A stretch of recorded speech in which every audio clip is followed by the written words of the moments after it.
Iyi ni radio BBC gahuza miryango ivugira i Londres kuri metero 19 25 31 na 41 no ku mirongo ya FM mu karere k'ibiyaga bigari no kuri internet kuri bbcgahuza.com.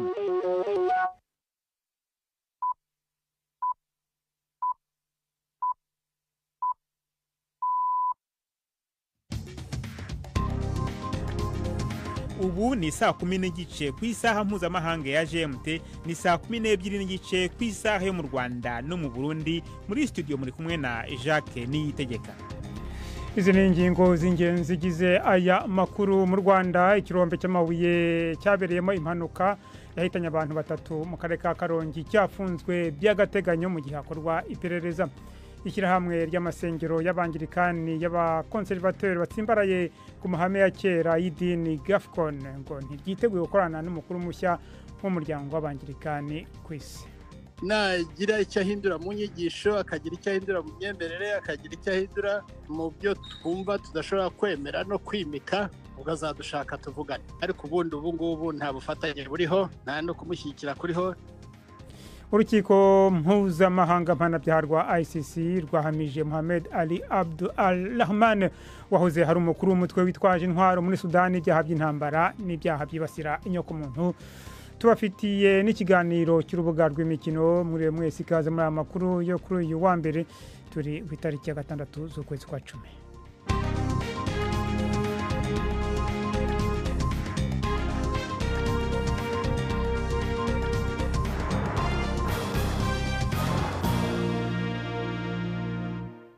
Amakuru ku buryo burambuye ni mukanya Prudence Njumva amaze kutugezaho muri make amakuru y'ingenzi avugwa hirya no hino ku isi. Minisitiri w'intebe w'Ubufaransa Sébastien Lecornu yeguye ku mwanya we, abaye umuyobozi wa guverinoma wa gatatu weguye mu gihe kitageze ku mwaka. Bwana Lecornu uri hafi cyane ya Perezida Macron yagenwe mu byumweru 3 n'igice gusa, kandi ejo hashize nibwo yari yatangaje abagize guverinoma. Inkuru ya Hugh Schofield muragizwaho na Prime Ndekumagenge. Vyukuri politike y'Ubufaransa yongeye kuzama mu kubura amaragamo n'akajagari. Sébastien Lecornu nta n'ukwezi kwari bwahere agenywe ngo asubirire François Bayrou. Kuva ico gihe ico yashoboye gukora cyonyene kwabaye ukuvugana n'impande zitandukanye kugira ashireho abagize leta yiwe. None haheze amasaha make asohoye amazina y'abagize iyo leta harejo ku mugoroba. Lecornu muri iki gitondo yaciye avuga yuko iyo leta yiwe idashobora gukora, aca atanga imihoho. Uko bishobora kuba vyagenze nuko umukuru wa centre droite Bruno Retailleau yahora n'umushikiranganje w'intwaro yo hagati ubwa mbere yari yemeye kuja muri iyo leta, mu nyuma arisubirako byose bica bigwa hasi. Igikurikira niki nta numwe abizi. Urukiko mpuzamahanga mpanabyaha ICC rwahamije uwahoze ari umuyobozi w'inyeshyamba waregwaga ubwicanyi ndengakamere muri karere ka Darfur muri Sudan, ibyaha by'intambara n'ibyaha byibasiye inyokomuntu. Icyemezo cyafatiwe Ali Mohamed Ali Abdi Al-Rahman ni icyambere gifitanye isano n'ubwicanyi bwakozwe mu ntangiriro z'umwaka w'2000. Yahamijwe ibyaha 31 birimo no gutegura ubwicanyi, gufata ku ngufu, yica rubozo no gushyira abantu mu bucaka. Uyu mugabo uzwi kuri himbano rya Ali Kushayib yari umuyoboke wo hejuru w'umutwe w'abarwanyi b'abajanjawide wagize uruhare mu bikorwa by'ubwicanyi bushingiye ku bwoko byakozwe na guverinoma ya Sudani, bikica abantu babarirwa muri magana, mu bihumbi magana, abandi muri za miliyoni bagahunga. Itangazamakuru rya leta mu Misiri riri kuvuga ko ibiganiro biziguye hagati ya Israel na Hamas byatangiye mu mujyi wa Sharm el-Sheikh. Ibiganiro by'ubuhuza bigamije kugera ku masezerano ya nyuma y'umugambi w'amahoro i Gaza wateguwe na Leta Zunze Ubumwe za Amerika. Perezida Trump yasabye buri wese uri muri ibi biganiro kwihuta. Mbere uhagarariye ibiganiro muri Hamas yari yahuye n'abahuza bo mu Misiri no muri Qatar, Cairo. Biravugwa ko baganiriye ku buryo bwo gushyira mu bikorwa icyiciro cya mbere cy'umugambi w'amahoro. Ni icyiciro kivuga ko abafashwe bugwate bose barekurwa bakaguranwa abanyapalestine magana bafunzwe na Isiraheli. Aya ni amakuru ya BBC. Polisi muri Tanzania yashinjwe gukomeretsa abarwanashyaka 16 b'ishyaka ritavuga rumwe n'ubutegetsi Chadema. Byabereye hanze y'urukiko i Dar es Salaam. Bari bahuriye hamwe kugira ngo bakurikirane iburanisha ry'urubanza rw'ubugambanyi buregwa umuyobozi wa Chadema Tundu Lissu. Chadema yamaganye ibyo bintu isobanura ko kwibasira abashyigikiye abatavuga rumwe n'ubutegetsi ari byo byabiteye. Inkuru ya Alfred Lastek murayumva mu ijwi rya Nini Iradukunda. Umugambwe mukuru watavuga rumwe n'ubutegetsi wa Chadema muri Tanzania uvuga ko benshi mu bayoboke bawo bakomeretse mu gihe igipolisi cabasohora muri sentare ku nguvu. Uwo mugambwe uvuga ko abo bakomeretse bariko baravurirwa mu bitaro. Igipolisi ntikiragira ico kivuga kuri ivyo.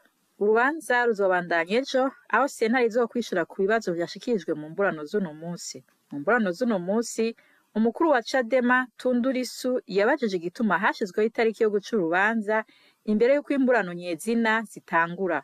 Bwana Lissu aregwa ivyaha vy'ubuhemu. Niye hamwe n'icaha arashobora kuzohabwa igihano c'urupfu. Igisirikare cya Ukraine kiravuga ko cyarashe rumwe mu nganda zikomeye zicura ibikoresho biturika bijyanwa mu ntwaro zitandukanye mu Burusiya. Cyatangaje ibitero byagabwe ahitwa Svedrov imbere mu butaka bw'Uburusiya mu karere ka Volga. Mu ijoro ryakeye kandi Ukraine yari yanibasiye ikigega cy'ingenzi cya peteroli kiri mu ntara y'umwimyimbakirwa wa Crimea yigaruriwe n'Uburusiya. Ingabo za Ukraine zakajije umurego w'ibitero bigabwa mu ntera ndende ku birindiro by'ingenzi by'Uburusiya, by'umwihariko inganda zitunganya lisansi, mu gihe icyizere cyo kugera ku masezerano y'agahenge cyayoyotse. Perezida wa Brazil Luiz Inácio Lula da Silva yagiranye ibiganiro ku buryo bwa video na Donald Trump. Ibiganiro bya mbere kuva Leta Zunze Ubumwe za Amerika zashyira amahoro ya 50% ku bicuruzi bya Brazil, ku bicuruzwa bya Brazil mu nyihanganire. Mu kiganiro cyasobanuwe nk'ikirimo ubucuti kandi cyagenze neza, biravugwa ko Perezida Lula yasabye Trump gukuraho menshi muri ayo mahoro. Trump yagennye Minisitiri w'Ububanyi n'Amahanga Marco Rubio gukomeza ibi biganiro, ariko yanahanye nimero ye ya telefone na Lula kugira ngo bakomeze kugirana ibiganiro mu buryo butaziguye. Umubano wajemo igitotsi gikomeye nyuma y'uko inshuti ya Trump yahoze ari perezida w'umuhezanguni wa Brazil Jair Bolsonaro ashinjwe gushaka guhirika ubutegetsi. Jacques urakoze Prudence Ncyumva kuri iyo ncamake y'amakuru.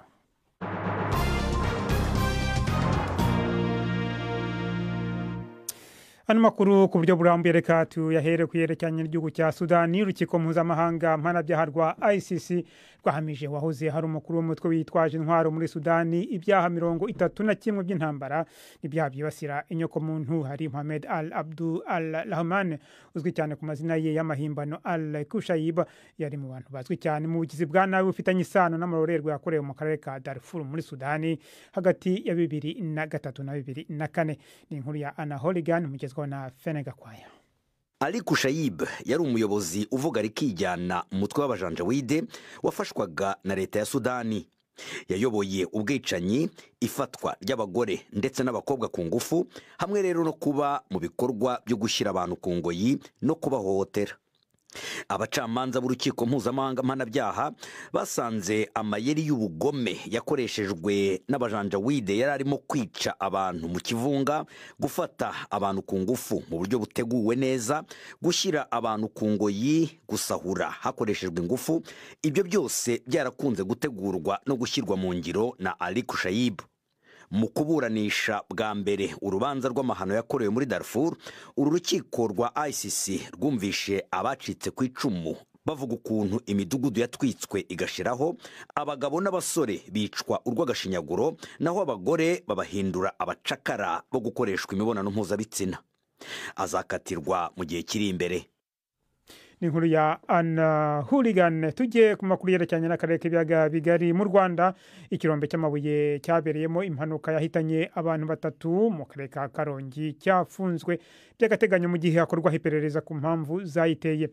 Iyi mpanuka yabaye ku wa gatanu ku mugoroba ubwo ikibuye kinini cyahanukiraga abacukuzi kigahitana 3, naho undi akaba arembeye mu bitaro bya Butare. Inzego zibanze mu karere ka Karongi ndetse n'abacukuzi bavuga ko ari ubwa mbere babona impanuka ifite ubukana nk'ubwiye.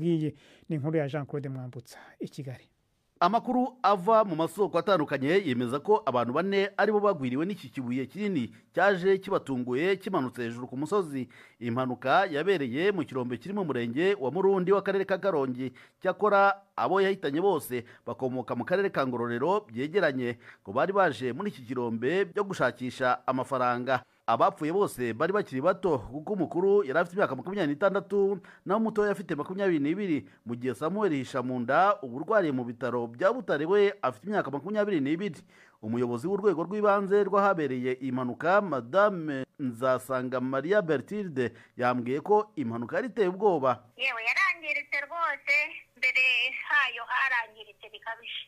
Bari barimo bapakira nyine imodoka iri hepfo, imodoka imaze kuzura mbese harimo na shoferi asubiremo n'ubundi ahita agenda n'abandi bagende, nibwo byahise bibiyukaho bibuye binini cyane. Umwe muri bo yari yanatabamye cyane kugira ngo bamubone barahatinze.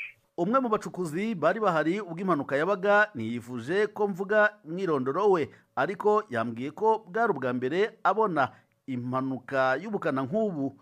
Kuri we ngo byabaye amahirwe kuko byashobokaga ko umubare w'abahitanywe n'iyi mpanuka washoboraga kuba munini kurutaho urebye umubare munini w'abakozi baba banyuranamo kuri iki kirombe.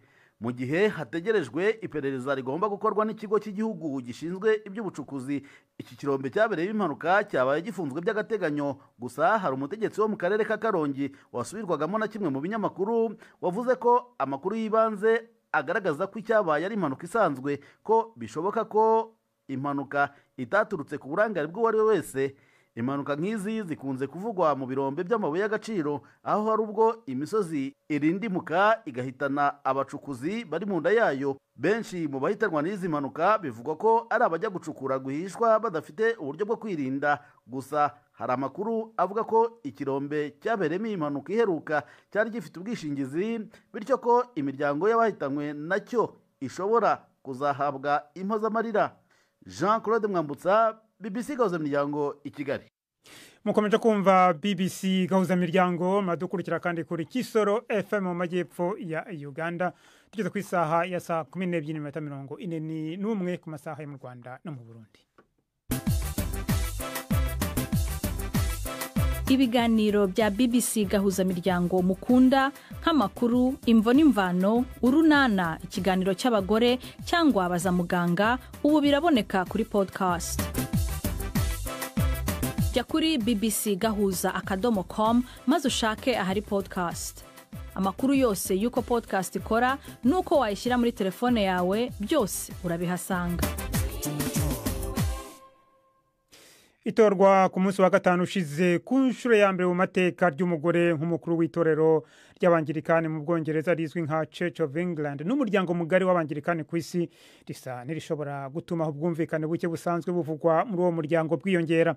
Itorero ry'abangirikani ryo muri Afrika y'Amajyepfo ryakiriye neza itorwa rya musenyeri mukuru wa Canterbury Sarah Malali, rivuga ko ryanditse amateka. Aho ni mu gihe ariko ishyirahamwe ry'amasengero y'abangirikani y'abakonservateur batsimbaraye ku mahame ya kera y'idini rizwi mu mpine nka Gafcon rivuga ko ryakiranye agahinda itorwa ry'uyu mugore nk'umuyobozi mukuru w'abangirikani ku isi. Navuganye na musenyeri mukuru w'itorero Angirikani ry'u Rwanda Laurent Mbanda, akaba n'umukuru w'ishyirahamwe Gafcon. Ntangira mubaza uko bakiriye itorwa rya musenyeri mukuru mushya wa Canterbury. Icyambere cyo shaka gusobanura, ntabwo ari umuyobozi mukuru w'itorero Angirikani ku isi yose, kuko hari igice kitemera gufatanya na Archevêque wa Canterbury. Iragora bizi yuko hari abayikubiye muri Gafcon ndetse no muri Global South ndetse n'itorero ry'u Rwanda, Angirikani ry'u Rwanda. Ntabwo ari Angirikani mu Rwanda, ni Angirikani ry'u Rwanda. Twamaze kwitaka tutajya mu manama yabo, tudafatanya nabo kugeza bamaze guhindura umwifato, imyemerere, inyigisho zitajyanye n'ijambo ry'Imana. None se itorwa ry'uyu musenyeri w'umugore hari icyo rigiye guhindura kuri ibibazo musanzwe mufitanye n'abayobozi ba Angirikani bava mu kiliziya ya Church of England hano? Ntacyo tubona bizahindura kuko nabo bamubanjirije ntacyo bahinduye.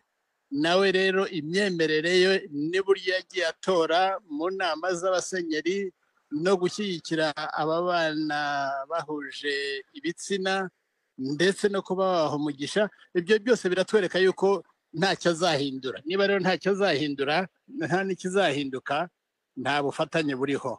Nk'abantu batabikurikiranira hafi, ingingo z'ingenzi mutumvikanaho ni zihe? Ni nyinshi. Cyambere ni ijambo ry'Imana. kwigisha ijambo ry'Imana uko riri. Icya kabiri ni inyigisho zitajyanye n'imyigishirize y'ijambo ry'Imana, gushyingira abahuje ibitsina, kandi tuzi ko ijambo ry'Imana twigisha ko aba bana ari umugabo n'umugore bashyingiwe mu buryo bw'ijambo ry'Imana. Ikindi ni uko instrument za kominiyo anglikane zaduhuzaga zose nta na zimwe bubahiriza. Ibyo ngibyo byavuzwe kenshi. Twagiye duhamagarira abarishebeke b'i Canterbury kugira icyo bahindura mu mikorere yabo, mu myumvire yabo, mu myitwarire yabo, mu nyigisho zabo, mu kwimakaza ijambo ry'Imana. Ntibyakozwe. N'uyu rero hari byinshi yagiye ashyigikira bihuye n'ibyo ngibyo twarwanyaga. Ntabwo rero n'ubu ngubu tumwishimiye na gatoya. Cyakoze ni byiza ko yatowe, nagira icyo ahindura mu nyigisho, akagira icyo ahindura mu myemerere, akagira icyo ahindura mu byo twumva tudashobora kwemera no kwimika, ubwo azadushaka tuvugane. Ariko ubundi ubu ngubu nta bufatanye buriho, nta no kumushyigikira kuriho, nta n'inama ze gafukone cyangwa bikubiye muri gafukone bazitabira nk'uko byamaze kwemezwa kandi byavuzwe kuva kenshi. Turi muri kominiyo anglikane, ntabwo turiho tuyivamwo, ariko ibyo kuyoborwa n'abatemera ijambo ry'Imana, ibyo ubwabyo bibakura muri kominiyo anglikane. Kuba ari umusenyeri w'umugore cyo nabyo ni ikindi kibazo. Nabyo ni ikindi kibazo ku banglikani bamwe bamwe, ntabwo ari bose, ariko hariho ababifiteho ikibazo. Naho mu Bwongereza ubwaho hari ababifitemo ikibazo, babona yuko umudamu adakwiye kuba umwepiskopi mukuru.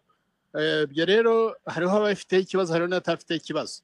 Ariko igikuru cyane duhagazeho ni ijambo ry'Imana rivuga, kandi ijambo ry'Imana naryo ubwaryo ndibaza yuko ritimakaza icyo kintu. Nk'abatemera ko umugore ashobora kuba umushumba mukuru wa Kiliziya y'Abangilikani ku isi, bashingira kuki? Ibyo ngibyo wabibabaza, ariko kandi bashingira ku ijambo ry'Imana niba nabivuga gutyo. Ariko ibyo ngibyo wabibabaza. Muri Bibiliya abo bavuga ko batemera umugore nk'umushumba mukuru w'Abangilikani, hari ikintu bashingiraho? Bashingira ku ijambo ry'Imana rivuga, washingira no kuri tradition anglikane.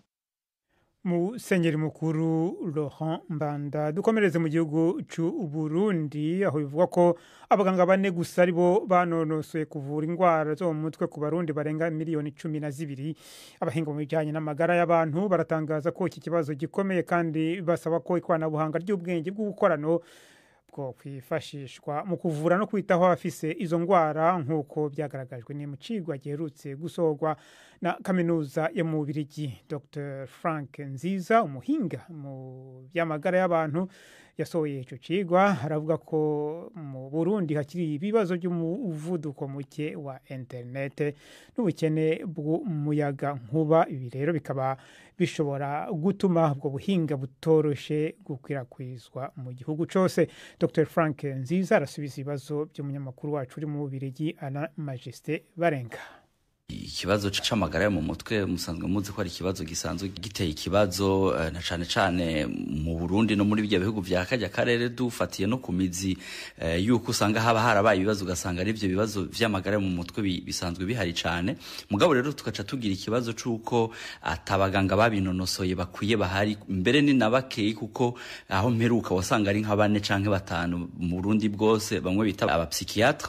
Ukaca rero usanga na cane nko hagati mu gihugu abantu bakeneye ubwo buvuzi ntibaburonka. Aba psychiatre uravye bari mu gisagara ca Bujumbura. Nshobora kuba hari amakuru mashasha ntafise, mugabo ku makuru nari mfise n'abari bahari bari mu gisagara ca Bujumbura. Murabizi yuko hariho wanagomba ibigo bisanzwe bifasha abafise izo ngorane biri na cane Igitega n'Ingozi. Ni ukuvuga yuko uri kuraraba abantu bavyitura barahari, kandi ni benshi bivuga ngo izo ngwara zirahari, ntawe uvuga ngo ziri mu bisagara canke mu gisagara ca Bujumbura gusa. Iki cigwa mugikoze mwashatse gushika ku kirego? Ico cigwa rero ndakigarutse ko twaba tuvuga tuti none mbega nta kuntu ubwo buhinga bushasha bw'ubukorano cyangwa bw'ubucurano bwofasha kugira ngo abantu batari basanzwe baronka ubwo bufasha bwabo baganga dushobore kwifashisha ubwo buhinga, kugira ngo nk'abantu novuga ngo batari babifitiye novuga ngo 100% ubumenyi, hano novuga nk'abaforoma bashobora kwifashisha ivyo bikoresho, ivyo twita mu gifaransa les outils outil d'aide à la décision clinique et thérapeutique ni ukuvuga ngo ni ibikoresho dukoresha nk'abaganga batoba barabinonosoye canke batabifitiye ubumenyi bukwiye kugira ngo bashobore kuvyifashisha bibafashe gutora izo ngwara no kuzivura ari naho rero haca haba kimwe bita delegation de tâche ni ukuvuga ngo ivyo bikorwa byari bigenewe abo babinonosoye ukaca usanga bikozwe n'abantu batari babifitiye ubwo bumenyi mugabo bibafashije ubwo buhinga. None kugira ubwo buhinga buje mu ngiro utangire gukoreshwa hazokenerwa iki? Ubundi mu Burundi hasanzwe n'ubundi hariho umugambi uri kurakogwa mu gihugu ugushira ubuhinga bwa none mu gisata c'amagara y'abantu kimwe bita digitalisation kiba carakozwe mu bitaro vyinshi biri mu Burundi no vuga ngo nk'ibitaro vya leta n'ivya babihebeye Imana bishika nka 80% ubu bisanzwe bikoresha usanga hari imashini nyabwonko no kuvuga ngo usanga n'uvuga ngo bimwe bita amadossier medical ari mu mashini nyabwonko eka ndetse n'amavuriro mato matamwe bita ama centre de santé byaratanguye naho nyene no kuvuga ngo nta sibindi bikoresho bishasha bizana n'ubuhinga twongeramwo bukaca buja muri za mashini nyabwonko nyene bakoresha zaba zijya mashini nyabwonko canke bimwe bita ibigura ama tablet canke bimwe ama telefone bugaca muri ubwo buhinga kugira ngo bashobore kubwifashisha. Ariko intambamyi zozo ntizibuze mwasanze intambamyi zimeze intambamyi nazo nyene zirahari kuko inyubako usanga hari bikigoye urabona yuko hakiri ibibazo vy'umuvuduko wa internet haba hari kiri ibibazo vy'amatara haba hari ibibazo vy'amavuriro ubwo buhinga butarashikako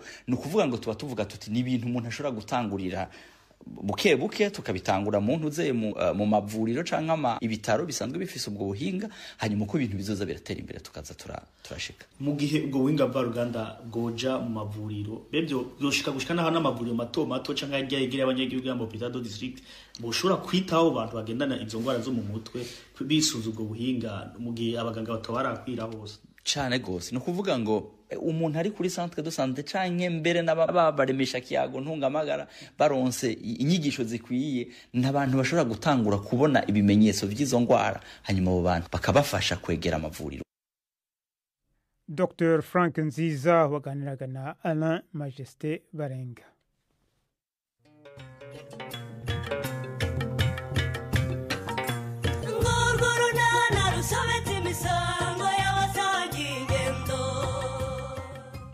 Mu kiganiro unana cyo kuri wa kabiri twabateguriye unyitaho se nabaye wagiye kubyara uku kwezi si ukwa 9 se nutabyara muri iki cyumweru harugo zarenze igitaha ariko nenda wakugize muganga ibyo ko bimenywa n'abaganga umuturage nka utazi no kwandika amazina ye yabwirwa n'iki gihe umugore azabyara itonde di nanjye nzi ubwenge uhereye igihe duherukira guhuza urugwiro amezi 9 yarashize iki cyumweru n'igishira utabyaye uwo mwana uzamushyira se ni 12:45 kuri BBC. Reka noneho twumve ayavugwa ku mbuga z'imikino n'amakuru mwateguriwe kandi mugezwaho na Yves Bucyana.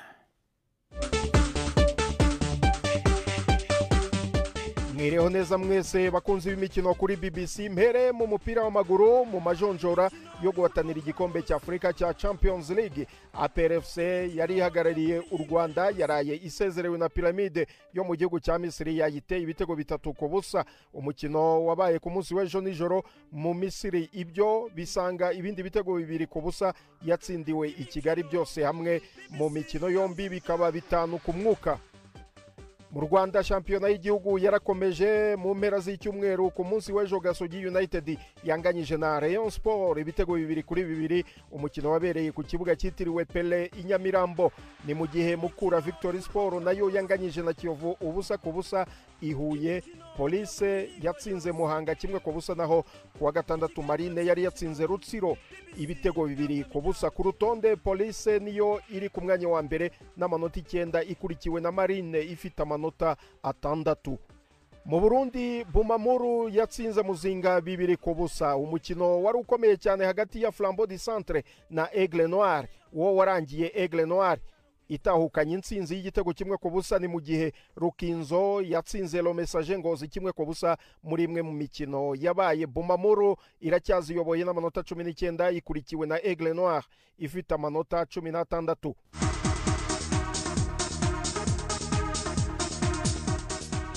Umugabane w'Uburayi mu Bwongereza Arsenal ubu niyo yicaye ku ntebe y'icyubahiro ya English Premier League ni mu gihe Liverpool iri kugenda imanika amaboko.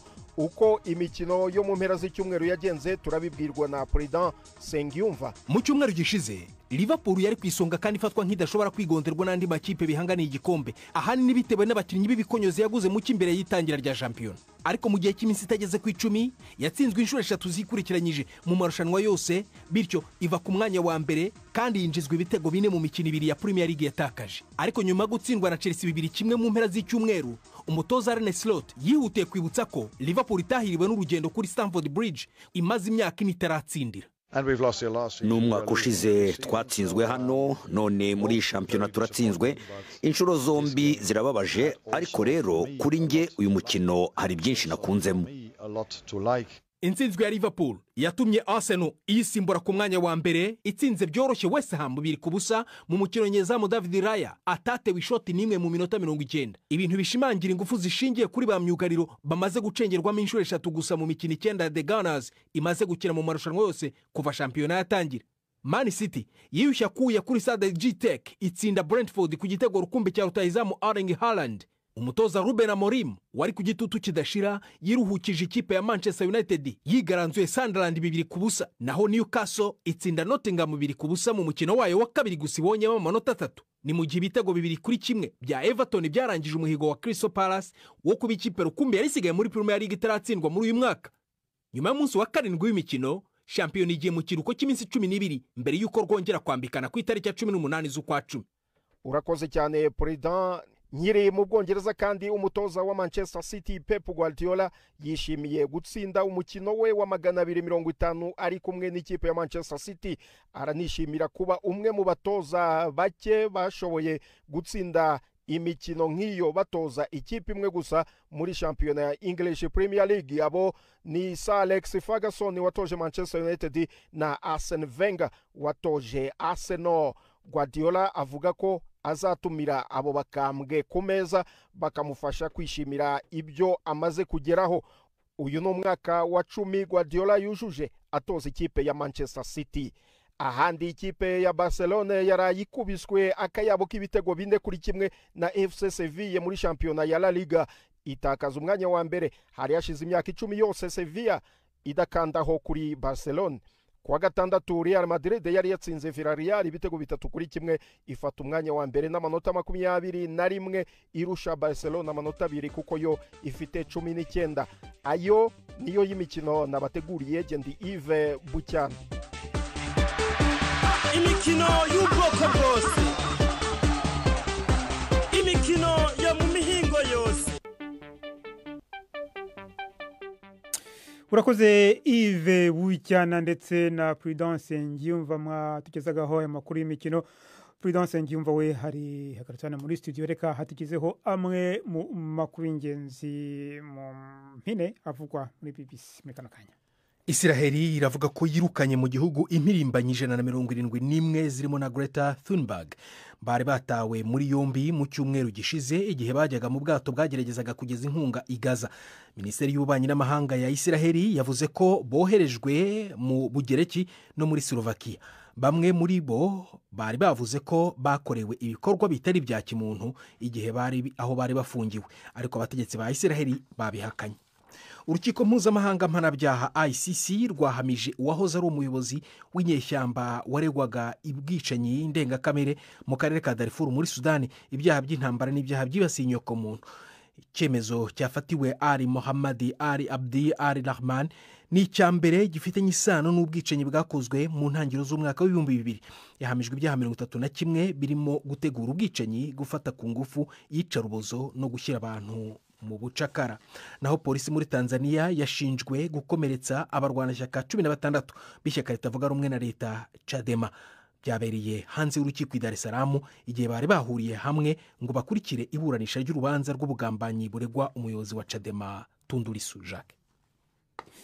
Urakoze Prudence Ngiyumva. Nanjye nabwira ko mu Rwanda ikirombe cy'amabuye ya gaciro cyabereyemo impanuka yahitanye abantu mu karere ka Karongi cyafunzwe by'agateganyo mu gihe hakorwa iperereza. Hanyuma ishyirahamwe ry'amasengero y'abangirikani y'abakonservateri basimbaraye ku mahame ya kera y'idini Gafcon ngo ntigiteguye gukorana mukuru mushya w'umuryango w'abangirikani ku isi musenyeri mukuru wa Canterbury mushya Sarah Harabi mwakoze kwita mu BBC gahuza miryango amakuru yacu arakomeje ku rubuga rwacu rwa internet bbc.gahuza.com n'amakuru hano makuru yahagariwe na Marco Nyonkuru ku buhanga bw'ibyuma hari Susan Lennon amakuru yacu naheje ku mugoroba. Thank you.